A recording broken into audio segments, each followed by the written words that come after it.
दिया कृष को मुंहतोड़ जवाब। अपनी पत्नी की इंसल्ट वह बिल्कुल बर्दाश्त नहीं करेगा। जी हाँ दोस्तों, टीवी सीरियल ये रिश्ता क्या कहलाता है में आने वाला ट्विस्ट बहुत ही इंटरेस्टिंग और जबरदस्त होने वाला है। दोस्तों, शो में आपने देखा कि यहाँ अरमान अभीरा से बस एक ही शिकायत करता है कि अभीरा बलिदान की देवी बनती है। उसे सबसे ज्यादा दूसरों की फिक्र होती है, फिर चाहे उसका खुद का नुकसान ही क्यों ना हो जाए। दूसरों की मदद करना अच्छी बात है, लेकिन अपने बारे में सोचना भी कोई गलत बात नहीं है।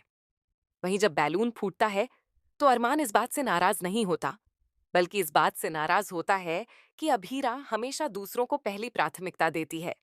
वहीं अभीरा कहती है कि उस औरत को चोट लग जाती। अब भाई, कुछ भी हो, लेकिन अभीरा परिवार को हमेशा बाद में नहीं रखती। आने वाले ट्विस्ट में आपको देखने को मिलेगा कि दादीसा का बर्थडे होने वाला है और सभी लोग मिलकर बर्थडे सेलिब्रेट करेंगे।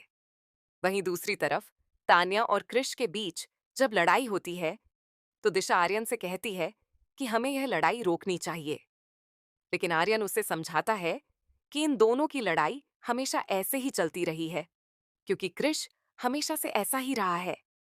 ऐसे में दिशा कोशिश करती है कि कैसे भी करके वह सारी चीजें ठीक कर सके। इसी वजह से वह कृष और तान्या के लिए एक डेट भी प्लान करती है। उनके लिए पार्टी ऑर्गेनाइज करने की कोशिश करती है ताकि दोनों थोड़ा समय साथ बिता सकें। लेकिन यहाँ कृष थैंक यू बोलने की बजाय उल्टा दिशा को सुनाने लगता है और कहता है, तुम्हारे रिश्ते को अभी कितना समय हुआ है? हमारे रिश्ते में तो बहुत समय हो चुका है। तुम मुझे ज्ञान देने आ गई? अपने रिश्ते पर काम करो, तुम्हारा पति जोरू का गुलाम बनता जा रहा है। जब अभिरा यह सब देखती है तो वह कृष को फटकार लगाती है, लेकिन दिशा नाराज होकर अपने घर जा चुकी होती है। वहीं कृष को इस बात का पता भी नहीं होता। आर्यन दिशा को बुलाता है कि वह वापस आ जाए, क्योंकि दादीसा का बर्थडे है और उसे अच्छा लगेगा। लेकिन आर्यन को पूरी बात पता नहीं होती कि आखिर दिशा घर छोड़कर क्यों गई। जब आर्यन को पता चलेगा कि कृष ने उसकी पत्नी के साथ बदतमीजी की और उस पर गंदे तरीके से चिल्लाया, तो अब आर्यन भी चुप नहीं रहेगा। आखिर अगर किसी की पत्नी की बेइज्जती हो तो उसके पति को अच्छा कैसे लगेगा?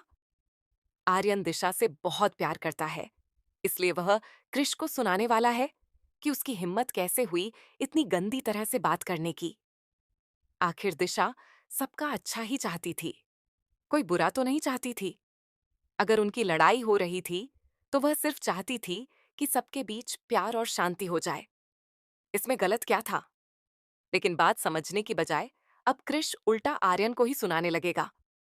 मामला इतना बढ़ जाएगा कि अब कोई फैसला होना जरूरी हो जाएगा। कृष को समझना चाहिए कि तान्या उससे प्यार करती है, इसलिए उसे उसकी रिस्पेक्ट करनी चाहिए। वहीं आर्यन और दिशा के बीच भी अब बहुत बड़ी गड़बड़ होने वाली है, क्योंकि दिशा नाराज होकर अपने घर चली जाती है। अब देखना काफी इंटरेस्टिंग होगा कि क्या आर्यन अपनी पत्नी दिशा को मनाकर वापस घर ला पाएगा और क्या दिशा बर्थडे में आएगी या नहीं। फिलहाल हमें कमेंट करके जरूर बताएं कि क्या आप चाहते हैं कि कृष आर्यन की बात समझे, और क्या आपको लगता है कि दिशा के साथ गलत हुआ है। ऐसे ही टीवी के लेटेस्ट अपडेट्स के लिए चैनल को सब्सक्राइब कर लें।